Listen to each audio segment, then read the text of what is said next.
Manufacturing Matters is an MFG Radio Network production brought to you by GIE Media's Manufacturing Group as industry experts take deep dives into the latest manufacturing matters, whether it's new innovations, products, technologies, and emerging markets that help you understand better why manufacturing matters to you and also to the top companies in the medical, aerospace, defense, and electric vehicle manufacturing industries. Hello, everyone. I'm Elizabeth Engler-Modig, Editorial Director of GIE Media's Manufacturing Group of magazines, and today's medical developments, aerospace manufacturing and design, defense and munitions, and EV design and manufacturing. Your presenters are Florence Joffrey Black, CEO, President, and Founder of MedWorld Advisors, and Dave Shepard, Managing Director and Co-Founder of MedWorld Advisors. And they are also the authors of today's Medical Developments MedTech Mindset Monthly column. Now, before we head into the presentation, I would like to thank our 2024 webinar series sponsors, Renishaw and Amphenol CIT. Renishaw, from the core of our business to the heart of your manufacturing, our precision manufacturing solutions are helping manufacturers around the world tackle new production challenges. These include the increased demand for innovative new products with more complex parts, higher design specifications, and shorter product life cycles. For more than 50 years, industrial metrology has been the core of Renishaw's business. As precision manufacturers, Renishaw has developed robust process control solutions that give their customers confidence that their parts will meet design intent and that their manufacturing processes perform as required. Process control solutions increase the levels of automation which are possible in manufacturing, reducing dependency on skilled operators to maintain the quality of production parts. The ability to create parts with tightly toleranced features is vital in many industries, such as medical, for the performance, aesthetics, and safety of finished products. Renishaw's industrial metrology systems and sensors capture the data required to identify and control sources of variation, enabling increased throughput with reduced rework, concessions, and scrap. To read more about Renishaw's technologies and their real-world applications, I will share a link in the chat in a bit to register for Renishaw's Innovation Matters magazine. And our other sponsor is Amphenol CIT, formerly known as Carlisle Interconnect Technologies. They are a global leader in designing and manufacturing high-performance wire and cable, including optical fiber. With more than 80 years of experience, the company offers comprehensive product portfolio featuring specialty and filtered connectors, contacts, integrated systems, cable assemblies, complex harnesses, racks, avionics trays, and installation kits. Now part of Amphenol, the company is more committed than ever to excellence, providing top-tier lightweight and durable products for the harshest environments. Additionally, they offer other engineering and certification services for commercial aerospace, military, industrial, test, measurement, and space industries. Visit www.amphenol-cit.com for more information. So Florence and Dave, welcome. Thank you, Elizabeth. Very nice to be here. And good afternoon, everyone. If you are on the West Coast, I guess it's still good morning. We're happy to have you join us today. The topic of conversation is the impact of M&A in medtech, which is definitely a subject that is very much hot right now. And speaking of M&A, Elizabeth, on your intro. We actually know the team over at Carlisle, and the Amphenol acquisition was really an interesting integration that's taking place, and I think this can be very positive for their customers as they go forward. So that was fun to hear about that in the intro. So we can move on to the next slide and introduce ourselves. I'm Dave Shepard, co-founder and managing director. Background in the medtech industry for several decades, as you can see from the gray banner I have up here. Had the pleasure of being involved in several big companies and being involved running global business units and doing a lot of M&A as part of that. So both organic growth and inorganic growth is through M&A, and being able to see the opportunities that were presented and doing some things, really learning the correct way to do M&A and sometimes learning not the correct way to do M&A. And decided that when I was ready to leave the corporate environment, wanted to get on the other side of the table and help companies to have smooth transitions in M&A, because not every deal in M&A ever, not all deals get done. It's kind of a known in the industry. And one of the things that we pride ourselves on at MedWorld right now is every middle market opportunity that we've been involved with has been successful, has eventually got done. And that's not always the case. And so we try to help our clients to be able to be prepared for that. And it's really important for the deal, both for the seller and for the buyer. So that's why I went from corporate side to this side and got to do this with Florence Dufresne-Black, and I'll let her introduce herself. Absolutely. So for my part, very quickly, I bring the global aspect to MedWorld Advisors. I was born and raised in Paris, France, came to the United States, and I'm still based here today.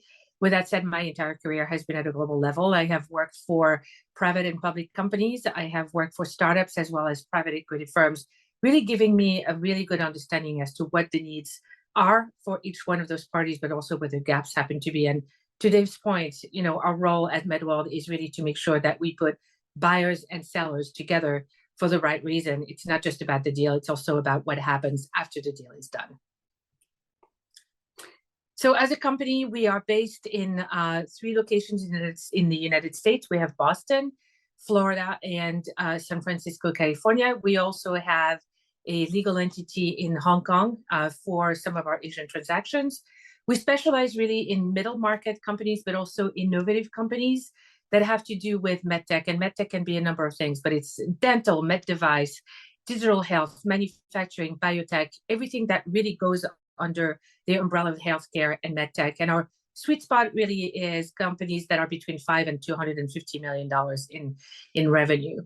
The way we actually operate is an interesting one. We're not like other firms. We actually do work with a team of experts. We bring people into our team when we work with our clients, and we bring people that are specialized in the specific space where our clients actually reside. And so that's very unique for us. And as we mentioned, because we are global in nature, we do have partners and people that we work with around the world. Which was really important because we just closed a deal in Germany in July. So that was helpful for that. Absolutely. And so some of the strategic companies that we've worked with, our team, a collection of collaboration partners around the world, has worked with, are listed on this page. We won't go through all of them. But one of the things when you're working in medtech M&A, you have to understand the landscape, both relative to the strategic companies that are out there and what their initiatives are, and then also the private equity landscape and what they're thinking about. Private equity has had an interesting transition over the years related to healthcare. When they first got going into it, it was kind of opportunistic. And as over time, as they've started to understand the opportunity in medtech M&A and healthcare M&A, they actually have PE firms now that have broken out and spun off to focus specifically on medtech M&A. And there's probably about 500 firms that actually do that. We've listed some examples here. And as we go through this conversation about the impacts of M&A and medtech, we'll talk a little bit about the strategics and the private equity and some of the impacts related to each type of buyer, because it's really important for sellers to understand the differences, the opportunity with each, and the differences of each to be able to get a successful transaction done. So with that in mind, it would be good to take a look at where we stand currently with regards to M&A activities. So it's really interesting when we look at where medtech is trending, we really are going in a very positive direction. Middle market companies are, I think, in higher demand than ever. If you look at where we stand today and the numbers, even though we are in September, really now are being accounted all the way through Q2, is right now the deals that have been made in Q1 and Q2 of 2024 are pretty much equivalent to the entire amount of deals that were done in 2023, which really tells you a lot about the amount of activity that we're seeing and that we're experiencing in the field. What's also interesting is the deal value is up for the deals that we're involved in. And when you're looking at 24 and what's going forward is right now, when you're looking at the capital that is being invested in the field, we are already outpacing where we were in 2023. So if you're looking at, the numbers and you're looking as to, what the trends are, I think that the graph that you see on the right really tells you where we are today compared to where we were in 2023. And look at 2023, that was the entire year This is just the half of 2024 that tells you where we are. And if you recall, 2021 was a stellar year. It was, record year. I really think that 2024 is really when we're done with the year. When we look back, it's going to be quite extraordinary as well. So if you look at it, there, you can look at deals in different ways. You can look at the number of deals, and you can look at deal value. So if you're looking at the volume of the deals, it's actually a pretty good number, but it's not something that you would say is just something that is, you just go wow when you're looking at it. But when you're looking at it from a deal value perspective, that's really where you get to see the change in the way the value of the companies, as I was referring to earlier, really comes into play. And that curve that you're seeing that really is going up tremendously is not showing any sign of slowing down. So part of the reason why we're looking at such a change is the fact that mega mergers in the last couple of years had slowed down, and they're back. And that's really important when you're looking at the amount of deals, but also the deal value that's going up. But that's not the only thing that is currently going on. Middle market is truly driving what is happening currently in M&A, and middle market is really hot. Yeah, middle market is really hot right now. And if you would go back to the previous graphs and a couple of the other pages, it said the deal volume was down in 22 and 2023. That wasn't so much because of lack of buyers and lack of money available. It really was because of a lack of quality sellers available in the market that were willing to put themselves out there and test the market. Kind of similar to what's happened in the real estate market, where there was not a lot of real estate available for 22 and 23 because sellers were concerned about what kind of valuations that they could get. It's been the same thing in middle market M&A. So the sellers that have gone to market actually have done very well because there's a lot of buyers that are competing for their properties, and they can continue to be competing for those. Both the strategics we showed on an earlier slide, most of those strategics and more are out there. They have money on hand. If you listen to their quarterly calls, they are looking for M&A. Some are looking for bigger M&A. Some are looking for strategic add-ons to the business units that they have. But almost all of them are looking for inorganic growth at the moment. And then in terms of the PE firms that are out there, I think there's reports about there's probably a record amount of what they call dry powder. And dry powder is basically the investment money they have to spend. And they are focusing on healthcare as much as ever because candidly, the dynamics in medtech and healthcare are in the market side. I think growth rates are projected to continue to go up. People like myself are getting older. I was commenting to somebody earlier that when I had a little less gray hair, I didn't even know who my doctor's names were. And now that I have a little more gray hair, my doctors know my names. And I think that's kind of the dynamic around the world as far as with an aging population. The interest rates, just topical and timely. A week ago, the Fed decided to go ahead and start the trend down with the interest rates, and that's going to help the availability of money as well, because not only do you have the capital sitting on the sideline with the dry powder, but their ability to leverage more in terms of reasonable banking opportunities is going to be improved with the interest rates trending down. And at the end of the day, if you're in the middle market, they are looking for you. They're looking for companies that are growing, that have a positive EBITDA, that have a good team, and that has market opportunity. So why do strategic and PE buyers choose to grow through inorganic growth and through M&A? It can vary by the specific company and at any point in time. But a lot of the M&A that's taking place on a strategic side can be driven by the fact they might be looking for new customers and new access customers. It can also be on the PE side if they already own a certain asset, they want to bolt on another company to their existing company to gain access to new customers. We've certainly seen that in the contract manufacturing space, where it's really difficult for a contract manufacturer sometimes to get onto an approved vendor list of a major company like Siemens or Stryker or GE. And sometimes they'll make an acquisition to be able to get into that AVL and gain access to new customers. Sometimes they're looking for adjacent spaces. So they're in a current market segment right now, and they want to be able to expand into a neighboring type of market segment for them. Sometimes they're looking for additional market share to be able to continue to grow and give them a little more leverage in the marketplace. Other times they're looking for intellectual property to be able to shore up what they have and be able to give them a portfolio to be able to continue to enhance.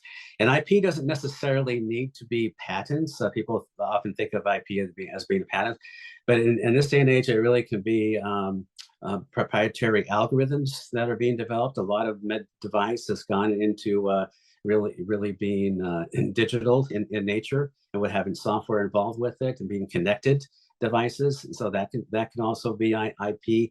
And then also just in terms of manufacturing and contract manufacturing, the proprietary processes. I know when I used to run business groups in contract manufacturing, the processes that we had were trade secrets, and that also was IP. And then and sometimes it's just around the market opportunity. They want to get into bigger markets and be able to continue to expand their business for that reason. So there are four major areas that get impacted when you have M&A take place in the medtech industry, and there are many areas, but these really are the ones that we view as being major. And the first one would be patient care, and then innovation, growth synergies, and market expansion. And we're going to go through each and every one of them in more detail. So when we start with patient care, so you think about medtech M&A, where do the impacts go? Well, one of the things we hopefully all of us think about when we're in the medical industry, because one of the things that's been exciting for me being part of medtech since my very first job a few decades ago in medtech is the fact that we're in an industry that actually impacts patients, and the products that are being made can impact your family, your mother, your grandmother, your friends, and then they do impact them. And so one of the things that's really important is to continue to have access to good products. And the right type of M&A can actually lead to increased market access for certain medtech products, because larger companies and PE firms, they like to see products that are innovative, and they want to put quote unquote fuel on the fire. If something's already been proven to be commercially viable, it just needs to be and is scalable, they can actually help to scale that product and make sure that more patients have access to it and the ability to receive the benefit of those products. And then also, innovation. It's been shown, and in a lot of probably good people listening today, they work in innovation, and the reason you're doing is you're as far as the patient aspect of it is, you're seeking better outcomes for the patients. And we know that in most of the cases, smaller companies are better than larger companies at excelling at innovation. It's tough for a big company to disrupt themselves. They try, they're not often very successful with it. So smaller companies are good at it. And strategic companies and PE firms, it's just because they not really good at it doesn't mean they don't need to do it. They know they need to do it. So a lot of times they do look at being able to grow innovation through M&A and building their R&D and building up new pipeline through M&A. Additionally, they look to how they can leverage new technology to be able to get to patients, making some technologies more accessible for a variety of providers. Getting products. Maybe there's different ways through an M&A that a certain larger company might be able to help certain solutions get into different types of market access, even all the way to telehealth. Can improve the patient care and experience. They might have more clinical consultants available in the marketplace, that sort of thing. It can really vary by market type and market and product solution. And then also maybe some better negotiating power to enhance market access. We've been involved in a few M&As where a smaller company growing very nicely, but really was really clear the next level of growth was really to be able to get access to those, especially speaking US centric, into those GPOs and get into those buying groups, and a larger company coming along and helping them and acquiring them can actually facilitate that market access, and then also be able to generate some economy at scale, which for potentially for patients can improve costs and also market price. So hopefully more patients can have access to that. So innovation is one of the impacts that we also talked about. So Why is innovation important? Dave actually referred to some of them already. Expansion of your portfolio. If you are a company of a certain size, creating new technology does not come easy. Strategics, are very well known for having great ideas, but it takes a very long time and a lot of money to get those products to market. And so being able to go and grow through M&A and bring on those technologies through a smaller business, a third party, will help them grow faster and expand their portfolio. It expands the technological capabilities as well. And some of them, it's a question of adding something to something you already have and embedding it into your own technology. The other reason why innovation is important to companies is the same way innovation is hard to grow within a strategic company, is expertise is also hard to come by. And so those smaller companies have been known to bring on board very early on people that actually have the knowledge of the product, of the market, and of the application. And so when an acquisition takes place, it really is important to bring that expertise onto that onto the strategic. And then increasing market share. Again, if you have innovations, you have new things that you can talk to your customers about, right? And so that's going to bring new opportunities, and it's going to expand your access to market, and it's going to increase your market share. So it really, the impact when it comes to really to M&A is really, the question is, do you buy or do you build, right? And that's the question that we hear quite a bit when it comes to strategic. We are talking to a lot of them, and they have, again, good portfolio of ideas. They have IP that they're sitting on, but being able to go and create something out of it is not that simple. They are very slow to move. So sometimes they build, but sometimes they buy, and sometimes buying is a step to them building later as part of their strategy. As Dave mentioned, IP portfolios are important. IP can be a number of different things. They can be, intellectual property, but they can also be the know-how. And that's really important when you're trying to grow a company through innovation, is really being able to bring the know-how that really you can't transfer any other way. The other impact that I think is also very, very important is in the world where technology grows so fast and the market moves so fast, and the needs of patients also increases every single day, being able to bring a product to market in a very fast way. And when I say fast, we know that bringing a medtech product to market is never fast. We're talking about, multiple agencies that you have to go through, clinical trials, and all of those things. But being able to bring an innovation through acquisition will really speed your way of going to market. And sometimes that's just relative, right? So, and it can be a driver of M&A, where a larger company typically it can be slower in speed to market because of all those things, the process they have to go through, and they have more people involved, and they have to be a little more cautious, a little more conservative in their decision making, where a smaller company can make decisions a little bit quicker, and they have less people involved, and they can get to market just a little bit faster. Now, they won't have the same scale when they get there, but that's where they can be an advantage for the larger, to them to partner with the larger company. They could get there, get the footprint started, and the larger company can come along and scale it, and they can do it faster together than they could have done. Either one of them could have done on their own. Absolutely. And that also creates oftentimes access to new markets for companies. So that's what another key driver of M&A. Through they're looking for innovation that can give them access to new markets to continue to grow. And then growth synergies probably is one of the primary drivers when we think about M&A, is growth synergies. And if it's a strategic company, there can be a variety of reasons for those growth synergies. It could be the fact, things that we just talked about as far as access to new markets, getting market share, that sort of thing. If it's a private equity company, it could be the fact that they're looking to invest some of that dry powder into healthcare. They have a thesis around a certain market and be making an acquisition. Now, and often what they'll try to do is make an acquisition in a market segment and then add on to that acquisition, and then they get more growth out of that by combining the two forces to make a bigger entity and hopefully higher growth over time. But that's really the number one reason. People think about M&A and they think about private equity sometimes, and they think about it's all about cost cutting and that sort of thing. Certainly, there's going to be efficiencies and then we mentioned that before down below in the slide. Benefits of synergies and cost reductions and that sort of thing.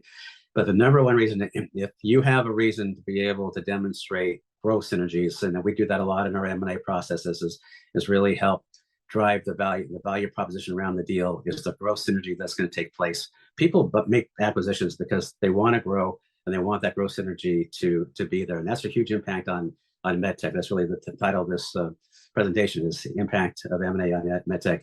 Is growth synergies, and helps the medtech industry grow faster when the right type of M&A is taking place.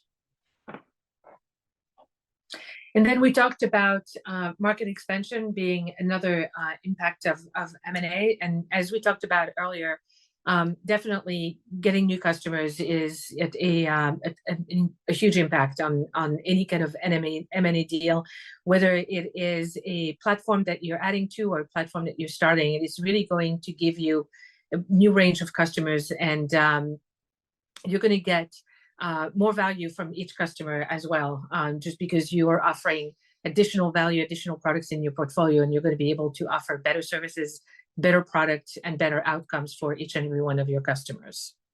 Yeah, and we've done acquisitions with companies that were clients of ours based in Europe, and often part of their growth synergy is thinking about market expansion back to the U.S. and how can they get some synergy with their acquirer to figure out how they go tackle the U.S. market.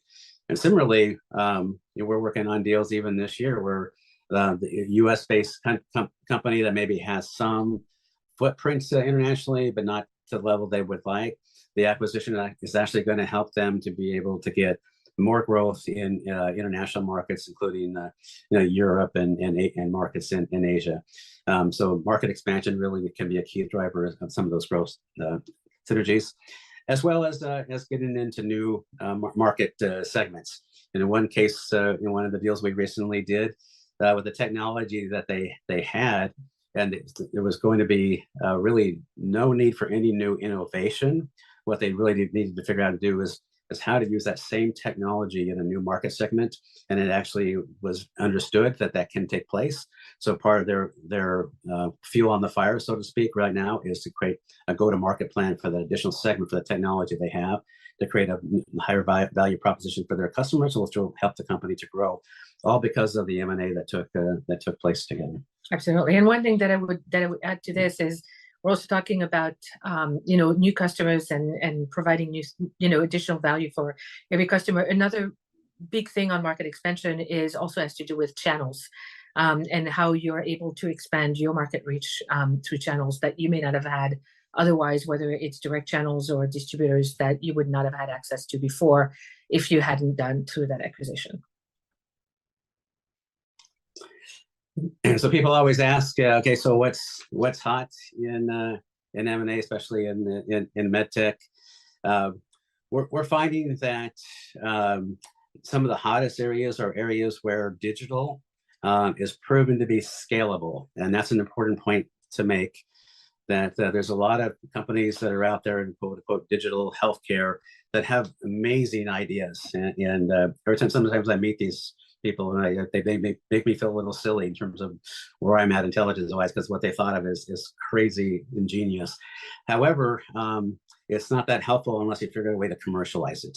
And many of these companies, since the pandemic, that have come around in these digital opportunities, technologies, have had a challenge with that, and that's why you've seen fundraising. Or this seminar really is about M&A, but if you were to have a fundraising one, you would see digital investment in digital health back in 2020, 21. It was through the roof, amazing.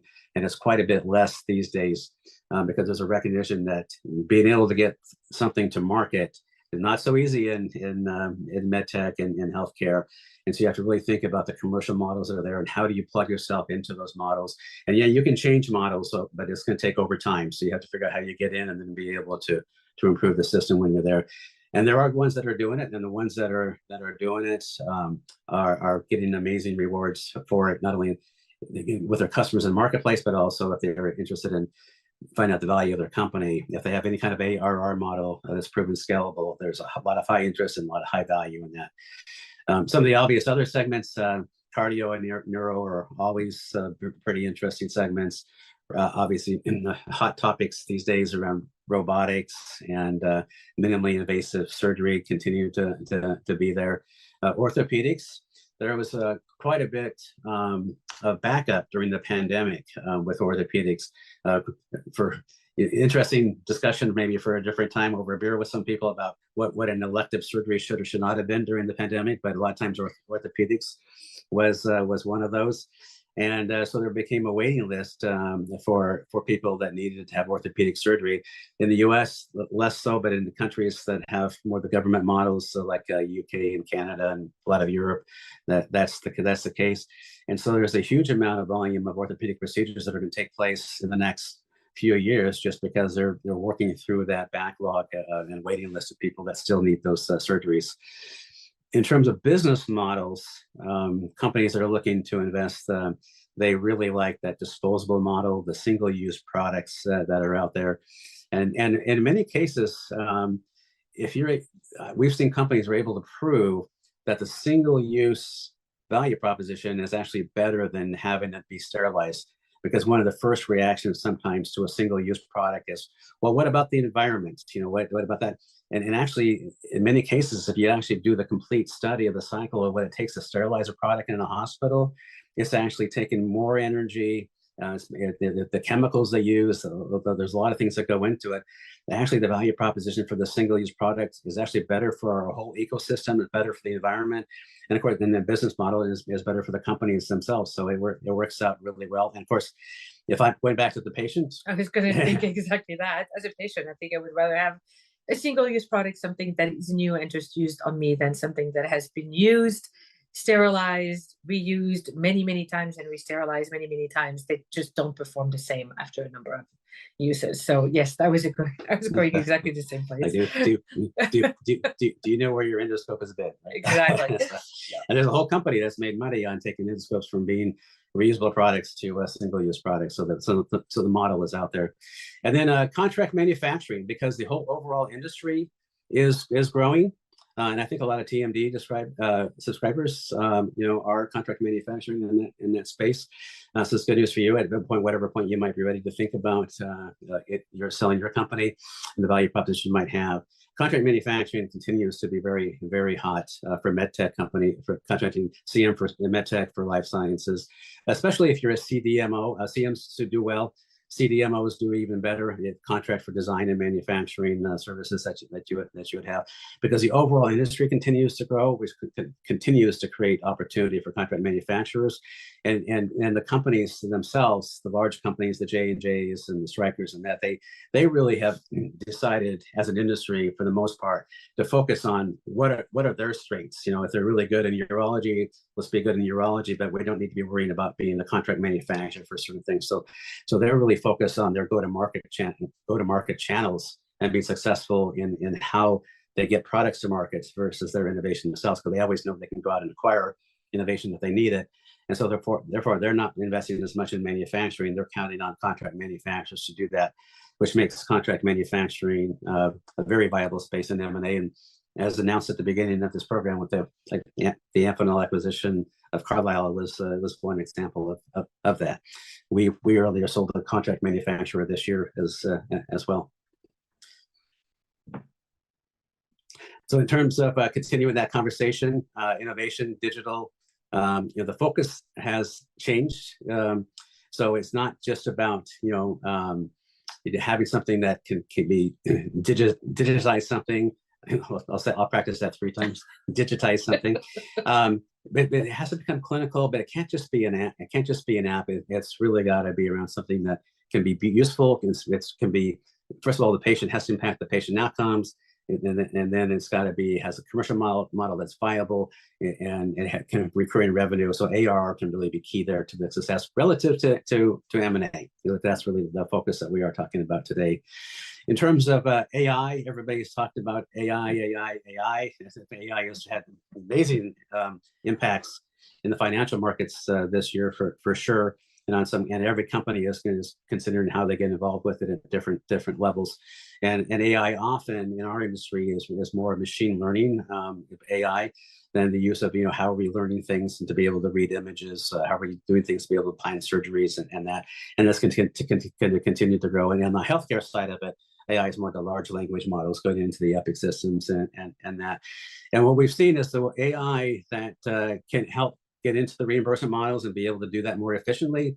That's doing really well. The ones where you're helping like, for example, in radiology to be able to read images and that sort of thing.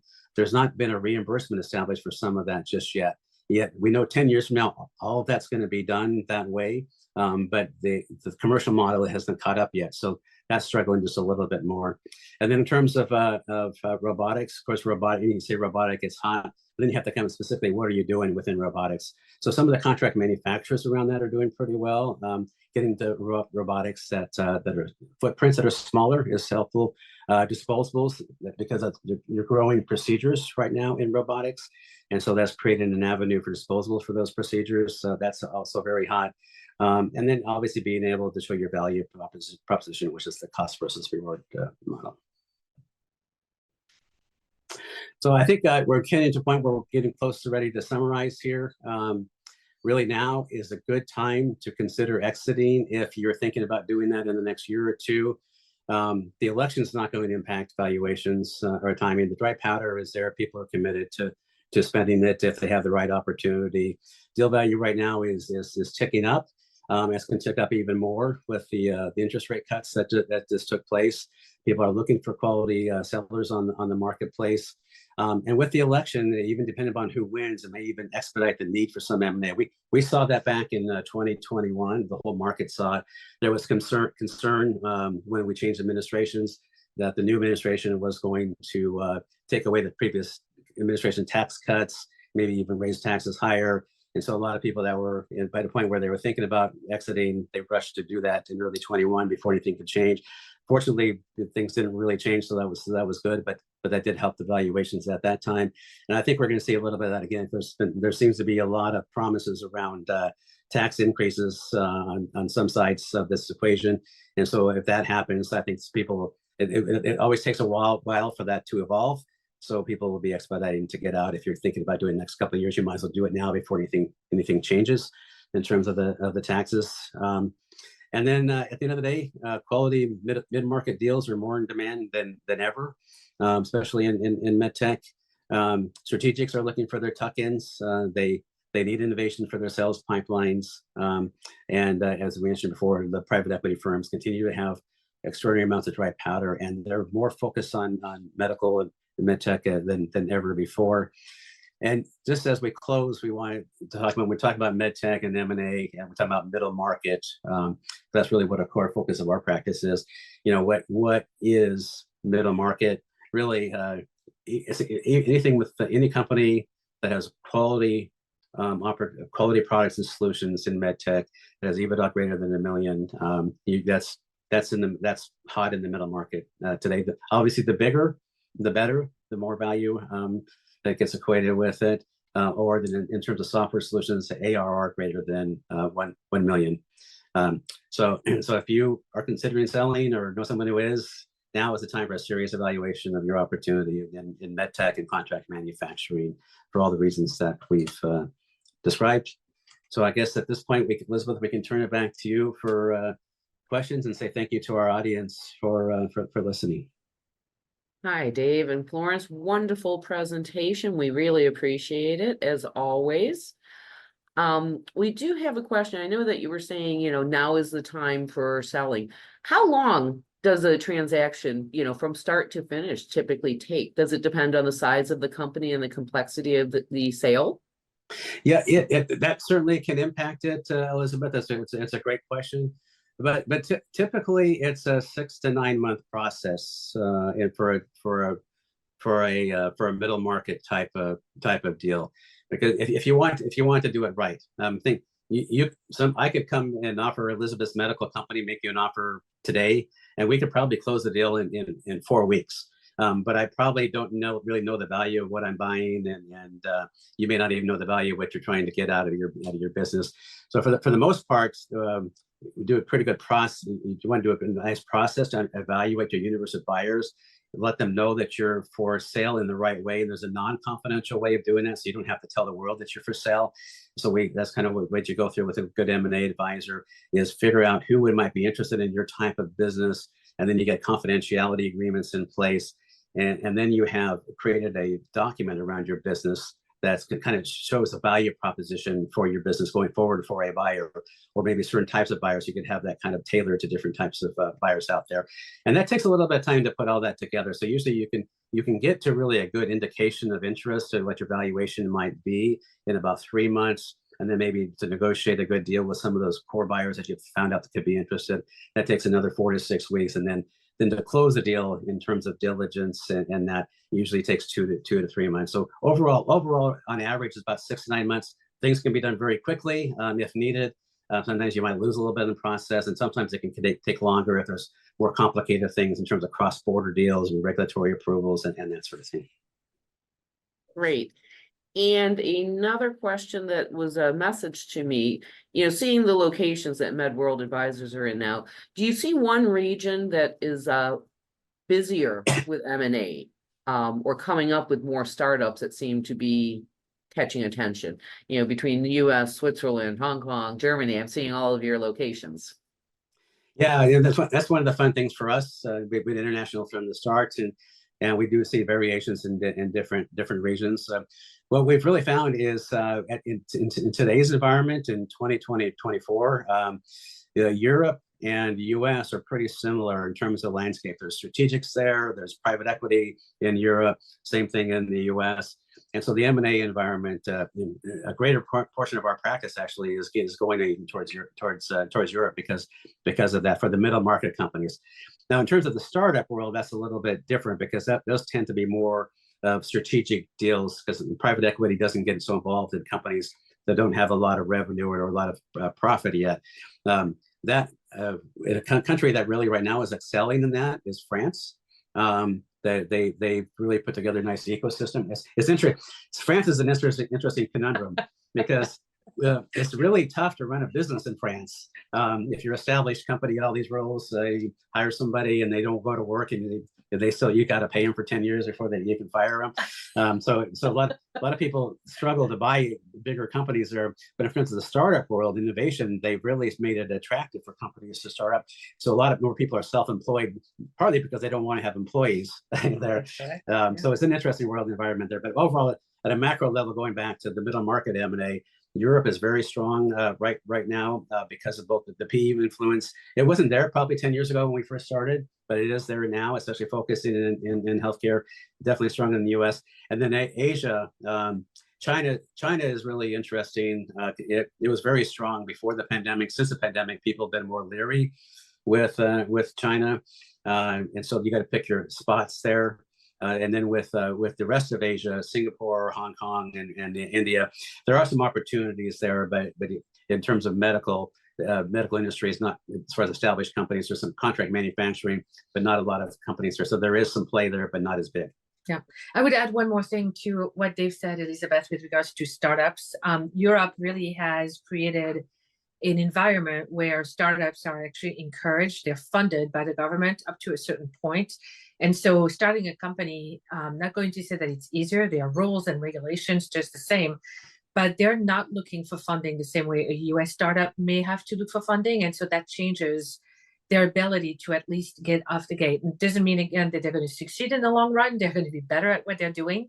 But it gives them a different platform and a different way of starting, which really didn't exist 15 years ago, but has definitely taken off in Europe and allows good technologies to come up. And Dave is right. France, if you're looking at some of the acquisition of some of those early stage companies, they've actually done very, very well in the last couple of years, just for that reason. Great.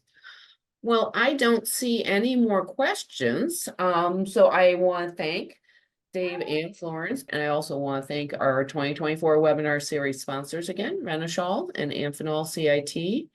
And everyone can check out our upcoming webinars on todaysmedicaldevelopments.com/webinar. So Dave and Florence, always a pleasure to hear your insights.